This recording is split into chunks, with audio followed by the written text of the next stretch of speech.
Good morning students. आज हम third chapter start करते हैं, प्लांट किंगडम। प्लांट किंगडम यानी मैंने लास्ट चैप्टर में तुम्हें बायोलॉजिकल क्लासिफिकेशन पढ़ाया। बायोलॉजिकल क्लासिफिकेशन हमने किया था 5 किंगडम सिस्टम का, मोनेरा, प्रोटिस्टा, फंगाई, ये 3 हम लोग क्लियर कर चुके हैं। अब प्लांट किंगडम और एनिमल किंगडम, वो मैंने बोला था नेक्स्ट आपके 2 चैप्टर हैं, प्लांट किंगडम और एनिमल किंगडम, तो इसमें अपन प्लांट किंगडम स्टार्ट करेंगे। प्लांट किंगडम पढ़ने से पहले बच्चों आपके इसमें फर्स्ट टॉपिक जो है वो है सिस्टम ऑफ क्लासिफिकेशन।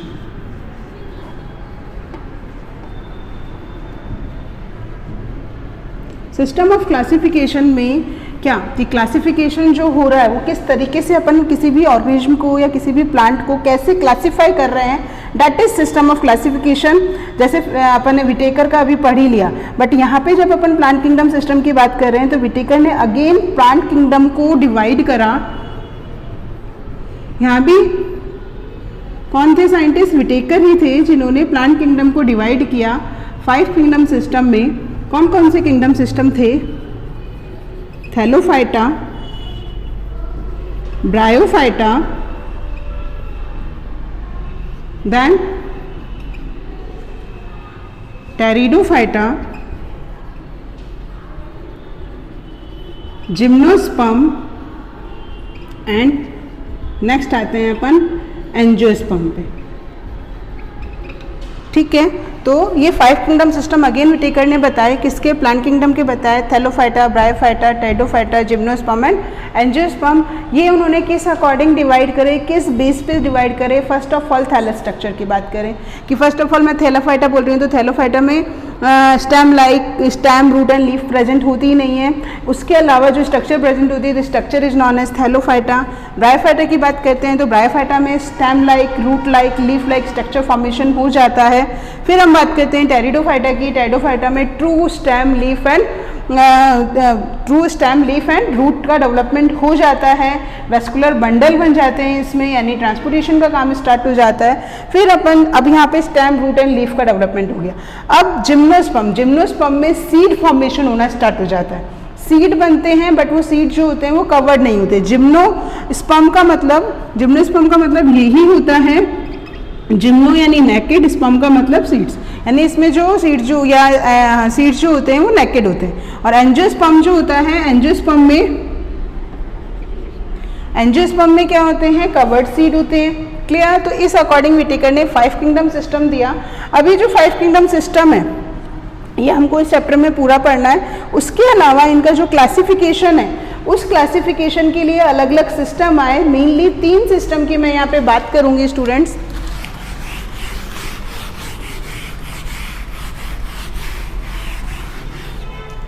पहला आता है आपका आर्टिफिशियल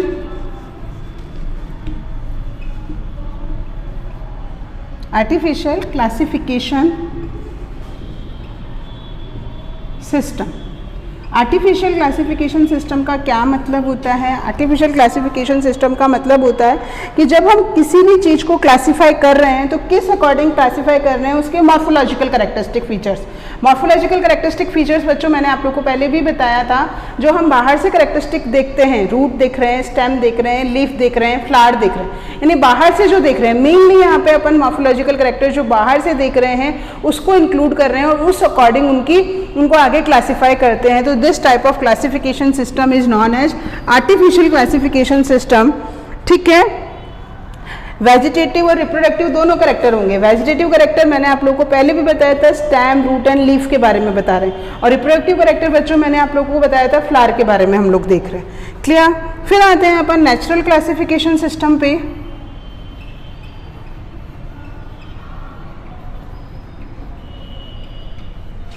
नेचुरल क्लासिफिकेशन सिस्टम में बच्चों मैंने यहाँ पे बोला तुम्हें कि आर्टिफिशियल में हम केवल और केवल किसको देख रहे हैं?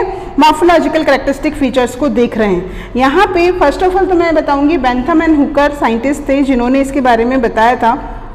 सेकेंड थिंग बच्चों मैं बताऊंगी कि इन्होंने उसके एक्सटर्नल कैरेक्टरिस्टिक फीचर्स तो बताए, दैट इज मॉर्फोलॉजिकल कैरेक्टर। उसके अलावा उन लोगों ने एनाटॉमिकल कैरेक्टर जो कि इंटरनल कैरेक्टरिस्टिक फीचर्स होते हैं उनका भी क्लासिफिकेशन जो होता है जब कर रहे हैं अपन, तो वो चीज़ कहलाती है natural classification system.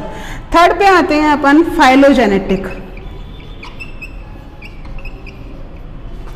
Phylogenetic classification system. Phylogenetic classification system का क्या मतलब होता है बच्चों कि यहाँ पे अपन ने मॉर्फोलॉजिकल कैरेक्टर देखे, यहाँ हमने एनाटॉमिकल कैरेक्टर देखे, अब उनकी फिजियोलॉजी कि भाई वो रेस्पिरेशन कैसे कर रहे हैं, ट्रांसपोर्टेशन कैसे कर रहे हैं, एक्सक्रीशन कैसे हो रहा है, वो चीज़ और उनका one generation to another generation किस तरीके से ट्रेड्स का ट्रांसफर हो रहा है, तो उन सब चीज़ों को लेते हुए जब क्लासिफिकेशन कर रहे हैं तो that is phylogenetic classification system. Thereafter अपन नेक्स्ट सिस्टम की बात करें तो नेक्स्ट सिस्टम आपका क्या है,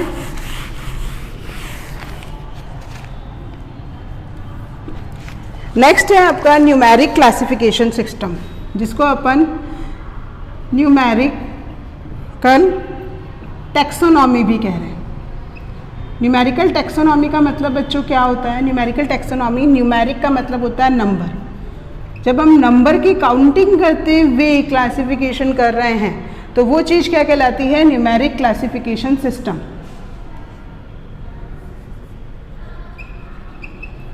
वो क्या कहलाता है, न्यूमेरिकल क्लासिफिकेशन सिस्टम, जब हम नंबर को देखते हुए क्लासीफाई कर रहे हैं। नंबर हो गया, उसके क्रोमोसोम नंबर हो गए, सेल की कितने नंबर होते हैं उस अकॉर्डिंग, एक टिश्यू में कितनी सेल होती हैं, एक ऑर्गन में कितनी सेल होती हैं, वो सारी चीज़ें, ठीक है।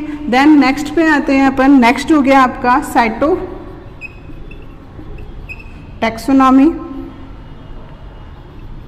साइटोटैक्सोनॉमी जो होता है, अपन ने यहाँ पे साइटो का मतलब होता है सेल की स्ट्रक्चर, सेल के अंदर जितने भी क्लोरोप्लास्ट हैं, क्लोरोप्लास्ट हो गया और क्या क्या सेल ऑर्गेनल्स होते हैं उनके बारे में, उसके अलावा जो क्रोमोसोम्स होते हैं उनके बिहेवियर के बारे में जब हम स्टडी कर रहे हैं, दैट इज साइटोटैक्सोनॉमी।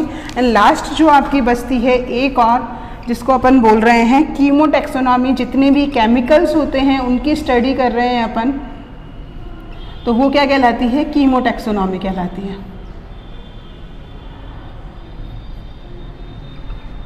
वो क्या कहलाती है, कीमोटैक्सोनॉमी। तो अगेन मैं बताती हूँ, आर्टिफिशियल क्लासिफिकेशन सिस्टम में मॉर्फोलॉजिकल कैरेक्टरिस्टिक फीचर्स को देखते हुए जब हम क्लासिफिकेशन करते हैं, that is artificial classification system. Natural classification system जो होता है, मॉर्फोलॉजिकल कैरेक्टरिस्टिक फीचर्स के साथ साथ एनाटॉमिकल कैरेक्टरिस्टिक फीचर्स भी जब हम लोग स्टडी करते हैं, यानी इंटरनल स्ट्रक्चर्स भी स्टडी करते हैं, that is natural classification system. Then phylogenetic physiology में क्या आता है, रेस्पिरेशन, फोटोसिंथेसिस, आपका ट्रांसपोर्टेशन, उसकी स्टडी विद उसका ट्रेड्स का one generation to another generation किस तरह ट्रांसफर होता है, किस तरह बिहेवियर होता है, वो सारी स्टडी अपन किससे करते हैं, फाइलोजेनेटिकल क्लासिफिकेशन सिस्टम से। Numerical taxonomy, number of cell को देखते हुए, साइटोटैक्सोनॉमी सेल की स्ट्रक्चर को देखते हुए, और कीमोटैक्सोनॉमी उसके अंदर के जितने भी केमिकल्स हैं, कार्बोहाइड्रेट, प्रोटीन, फैट, आयंस हो गए, मिनरल्स हो गए, उनके स्टडी के बेस पे जब हम कर रहे हैं, दैट इज कीमोटैक्सोनॉमी। क्लियर हो गया। वैसे तो ये जो तीन होते हैं बच्चों, फाइलोटैक्सोनॉमी के अंदर ही हम लोग इसको रखते हैं एग्जैक्टली, यदि अपन देखें तो, और उसको अलग से भी अपन क्लासीफाई कर सकते हैं।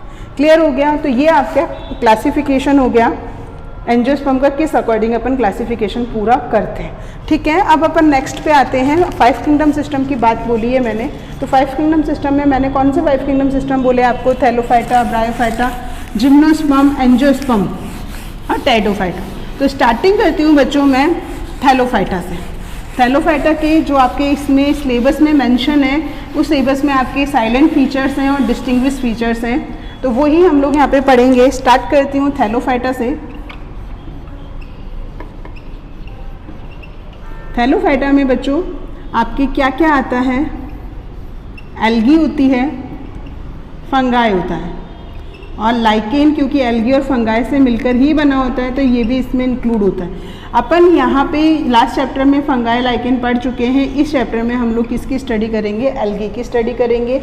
एल्गी जो होते हैं वो क्या होता है, ऑटोट्रॉपिक होता है, फोटो ऑटोट्रॉपिक, यानी ये फोटोसिंथेसिस करके अपना फूड खुद बनाता है, वो क्या कहला रहा है आपका एल्गी। वैसे भी प्लांट किंगडम में तो वो ऑटोट्रॉपिक रहते हैं। तो फर्स्ट ऑफ ऑल अपन बात करते हैं एल्गी की। तो एल्गी जो होता है उनके पास, they are chlorophyll bearing thylakoid autotrophic organism, ये बोलेंगे, they are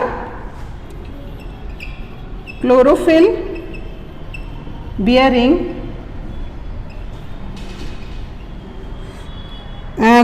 bearing thylakoid autotrophic organism. Autotrophic organism. तो बात समझ में आई? क्लोरोफिल है तो अपने आप वो क्या हो गया, ऑटोट्रॉपिक हो गया। थाइलॉइड, थाइलॉइड का मतलब क्या होता है कि इसकी स्ट्रक्चर, थाइलॉइड का मतलब यदि मैं यहाँ पे देखूँ तो उसका मतलब क्या होता है, they don't differentiate into root, stem and leaf. Root, stem and leaf में डिफ्रेंशिएट नहीं होते, तो दिस टर्म को अपन क्या नाम दे रहे हैं, थाइलॉइड नाम देते हैं। ठीक है, अगर अपन अब इसकी किसकी बात करें, हैबिटेट की बात करें, तो हैबिटेट क्या होता है, मेनली ये एक्वाटिक होते हैं, एक्वाटिक ऑर्गेनिज्म होते हैं, मरीन और फ्रेश वाटर बोथ हो जाएगा। उसके अलावा ये मॉइस्ट सॉइल में भी प्रेजेंट होते हैं।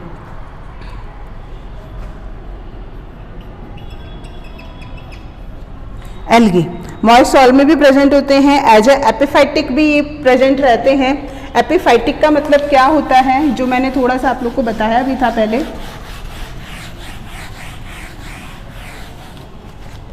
एपिफाइटिक का मतलब दूसरे प्लांट की सरफेस पे रहना।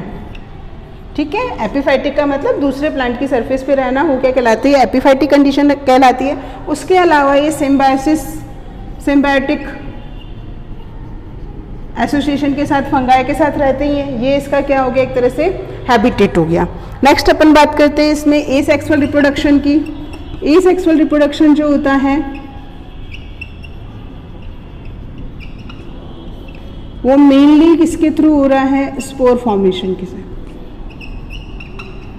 और यहाँ पे मेनली कौन से स्पोर बनते हैं, जू स्पोर, जो कि मोटाइल होते हैं। फ्लैजिला प्रेजेंट होने के कारण जू स्पोर क्या होते हैं, मोटाइल होते हैं। और दूसरे जो होते हैं वो कौन से होते हैं, एप्लेनोस्पोर। ये नॉन मोटाइल होते हैं क्योंकि इसमें फ्लैजिला प्रेजेंट नहीं होते हैं। फिर आते हैं अपन सेक्सुअल रिप्रोडक्शन पे। आपको कोई भी चीज़ पढ़नी है तो उसमें फर्स्ट ऑफ ऑल उसके जनरल कैरेक्टरिस्टिक फीचर्स, उसका हैबिटेट क्या है, उसका मोड ऑफ न्यूट्रिशन, ऑटोट्रॉपिक मैं पहले ही बता चुकी हूँ, और उसका मोड ऑफ रिप्रोडक्शन। यही मेन टॉपिक अपने को ध्यान रखने हैं इसमें। ठीक है, तो फर्स्ट ऑफ ऑल मैंने आपको वो बता ही दिया था कि क्लोरोफिल बेयरिंग ऑटोट्रॉपिक होते हैं। थाइलॉइड स्ट्रक्चर होती है, इसकी स्ट्रक्चर का पूरा डिस्क्रिप्शन अपने को पता होना चाहिए। देन मैंने आप लोगों को बताया हैबिटेट इसका क्या था, मैंने हैबिटेट में फ्रेश वाटर और मरीन वाटर बताया, मॉइस्ट सॉइल बताया, एपिफाइटिक कंडीशन बताई, सिम्बायोटिक बताई। ठीक है, उसके बाद अपन आते हैं इसके रिप्रोडक्शन पे। तो रिप्रोडक्शन में एसेक्सुअल रिप्रोडक्शन जो होता है स्पोर फॉर्मेशन के थ्रू, यानी स्पोर्स फॉर्म करता है। जू स्पोर और एल्पिनोस्पोर, ये मैंने लास्ट आपकी बायोलॉजिकल क्लासिफिकेशन में फिर भी थोड़ा बताया था तुम्हें। और सेक्सुअल रिप्रोडक्शन में, सेक्सुअल रिप्रोडक्शन में मेनली 3 तरह का रहता है, आइसोगैमस,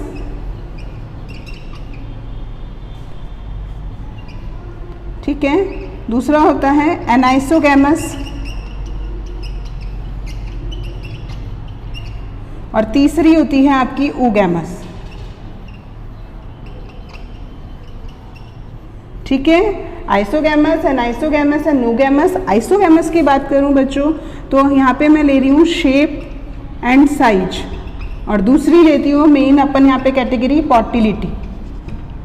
मोटिलिटी मतलब मूवमेंट लेते हैं। तो इसमें अगर अपन आइसोगैमस की बात करें तो आइसोगैमस का शेप और साइज जो होता है, दो वो ये मेल और फीमेल गैमेट्स बोथ, मेल और फीमेल की बात करें तो मेल और फीमेल बोथ जो होते हैं सेम साइज और शेप के होते हैं।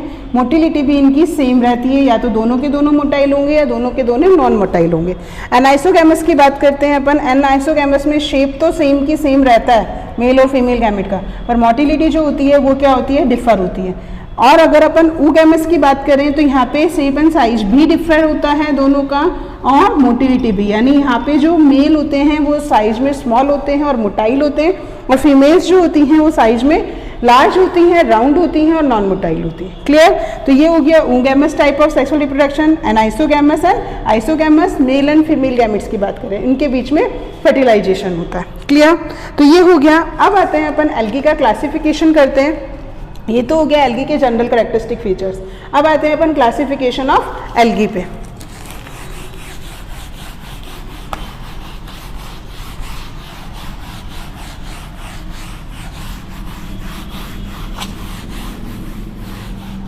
क्लासिफिकेशन ऑफ एल्गी की बात करते हैं बच्चों।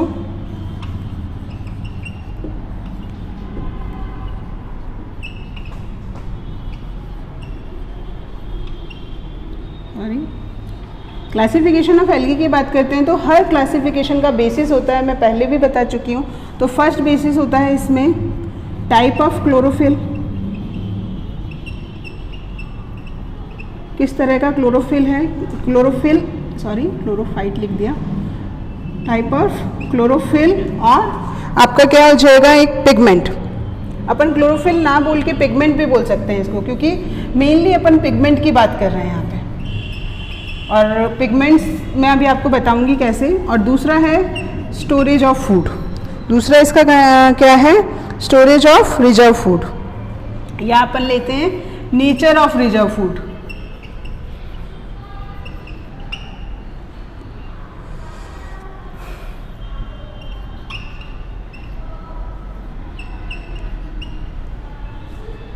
ठीक है, तो क्लासिफिकेशन के बेसिस हैं, पहला फेसिस हो गया टाइप ऑफ पिगमेंट और दूसरा नेचर ऑफ रिजर्व फूड। ठीक है, तो इस अकॉर्डिंग मेनली 3 अपन क्लास यहाँ पे पढ़ रहे हैं बच्चों। यहाँ मेनली मैंने 2 देखा और फिर अपन थर्ड में देख लेंगे इसके एग्जाम्पल्स जो होते हैं। तो पहला हो गया आपका क्लास, ठीक है, दूसरे में हो गया टाइप ऑफ पिगमेंट, तीसरा हो गया नेचर ऑफ रिजर्व फूड।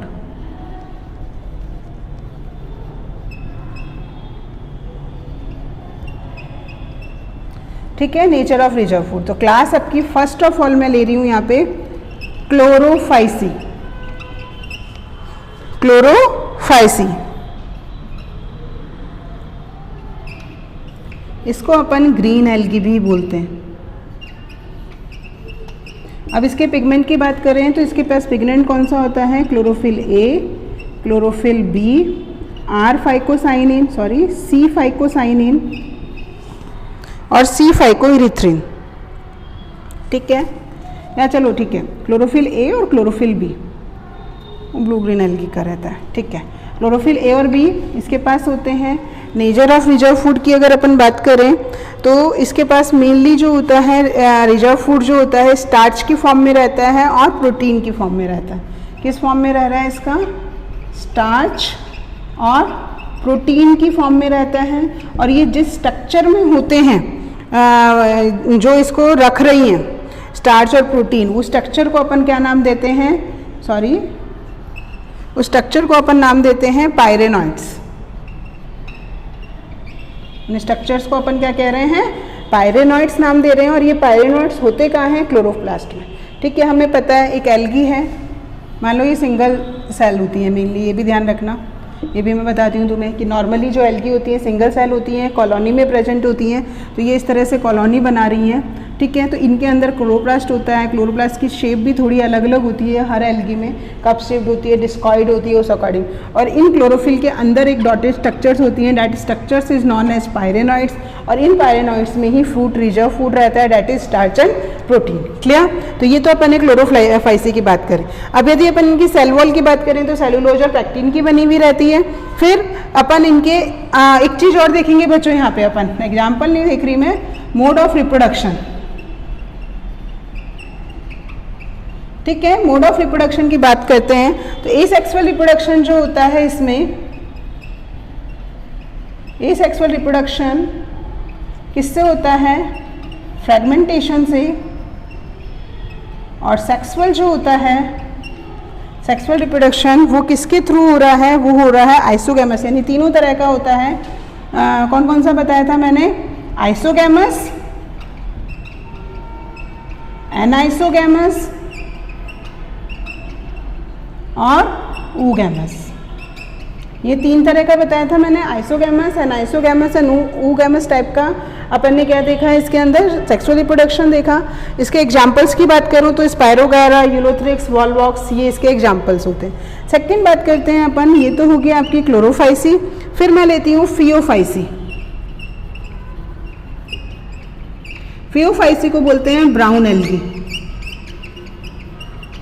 इसके पास क्लोरोफिल ए और क्लोरोफिल सी होता है। और इसके पास जो पिगमेंट रहता है, this pigment is known as fucoxanthin. इस पिगमेंट को मैं क्या नाम दे रही हूँ, फ्यूकोजैंथिन, ठीक है, इस पिगमेंट का नाम हो रहा है फ्यूकोजैंथिन या जेंथोफाइल लिखा हुआ है, कैरोटीन जेंथोफाइल एक ही बात है, फ्यूकोजैंथिन मेनली इसमें पिगमेंट होता है। क्लियर। फिर उसके बाद आते हैं अपन, ये तो हो गया इसका type of pigment. Nature of reserve food की बात करूं तो नेचर ऑफ रिजर्व फूड जो होता है इसका, वो मेनली स्टार्च की फॉर्म में, यानी एक तरह के कार्बोहाइड्रेट ही होते हैं। कार्बोहाइड्रेट के यहाँ पे नाम क्या होते हैं, लैमिनेरिया और मैनिटॉल, लैमिनेरिया और मैनिटॉल, ये इसके नाम होते हैं, किसके, कार्बोहाइड्रेट के नाम होते हैं। ठीक है। फिर आते हैं अपन इसमें मोड ऑफ रिप्रोडक्शन में, एसेक्सुअल रिप्रोडक्शन। अगेन आपका एसेक्सुअल जो होता है वो किससे हो रहा है, फ्रेगमेंटेशन से हो रहा है। सेक्सुअल की यदि मैं बात करूं, सेक्सुअल रिप्रोडक्शन की, तो सेक्सुअल रिप्रोडक्शन इसमें किससे हो रहा है, आइसोगैमस, एनाइसोगैमस और ऊगैमस, तीनों तरीके का पाया जाता है इसमें भी। ठीक है। तो इसमें कोई डिफरेंस नहीं है, इसमें भी तीनों तरह का होता है, isogamous, anisogamous and oogamous type का। तो क्लियर हुआ। ये आपकी दो मैंने फैमिली यहाँ पे बताई। तीसरी अपन यहाँ देखते हैं, इसके एग्जाम्पल्स की बात करूँ, फियोफाइसी के एग्जाम्पल्स की, तो फियोफाइसी में आते हैं एक्टोकार्पस, लैमिनेरियास, ठीक है, फ्यूकस, ये सारे आपके फियोफाइसी एल्गी के एग्जाम्पल हैं। अब आते हैं अपन रोडोफाइसी पे।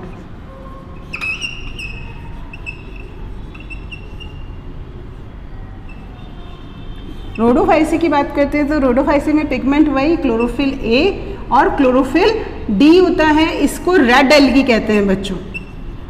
क्या बोलते हैं इसको अपन, रेड एल्गी कहते हैं। क्लोरोफिल ए और क्लोरोफिल डी पिगमेंट होता है। उसके अलावा इसके पास आर फाइकोसाइनिन और आर फाइकोइरिथ्रिन, ये दो पिगमेंट रहते हैं। आर फाइकोइरिथ्रिन रेड पिगमेंट होता है, इसकी क्वांटिटी 80% होती है, इसकी 20% होती है। ये हमें थोड़ा सा ध्यान रखना है। इसमें जो फूड होता है वो किस फॉर्म में होता है, फ्लोरिडीन स्टार्च की फॉर्म में। ठीक है, फ्लोरिडीन स्टार्च की फॉर्म में इसमें फूड स्टोर रहता है। इसमें अपन रिप्रोडक्शन की बात करें तो रिप्रोडक्शन जो होता है वो एसेक्सुअल जो होता है वो तो होता है आपका फ्रेगमेंटेशन वही, और सेक्सुअल जो होता है अगेन आइसोगैमस, एनाइसोगैमस और ऊगैमस। तो मेन डिफरेंस मैंने जो पहले भी आपको बात बोली थी किस कारण से है, नेचर ऑफ पिगमेंट और आपके mainly nature of reserve food के अकॉर्डिंग ही इसमें मेन डिफरेंस रहता है। तो हमने क्लास देखी, क्लास कौन कौन सी देखी हमने, क्लोरोफाइसी, फियोफाइसी, रोडोफाइसी। क्लोरोफाइसी जो ग्रीन एल्गी बोलते हैं, फियोफाइसी को ब्राउन एल्गी बोलते हैं, रोडोफाइसी को रेड एल्गी बोलते हैं।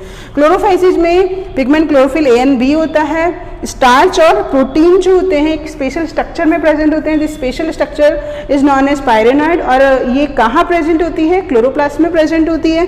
देन इसमें रिप्रोडक्शन एसेक्सुअल, फ्रेगमेंटेशन और sexual isogamous, anisogamous and oogamous type का होता है। फियोफाइसी की बात करते हैं तो फियोफाइसी में क्लोरोफिल ए और सी, मेनली फ्यूकोजैंथिन पिगमेंट होता है इसमें। लैमिनेरिया और मैनिटॉल जो होता है ये एक तरह का कार्बोहाइड्रेट है जो एज अ रिजर्व फूड होता है।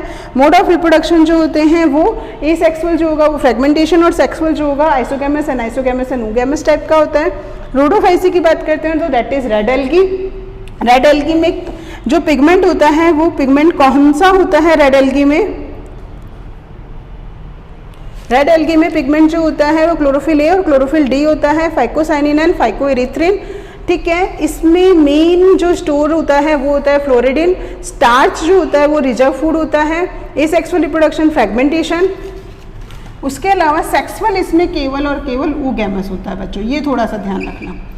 इसमें केवल और केवल oogamous type of sexual reproduction present रहता है। तो ये आपका कंप्लीट क्या हो गया, एल्गी हो गया, जो कि थैलोफाइटा का एक पार्ट होता है। ओके।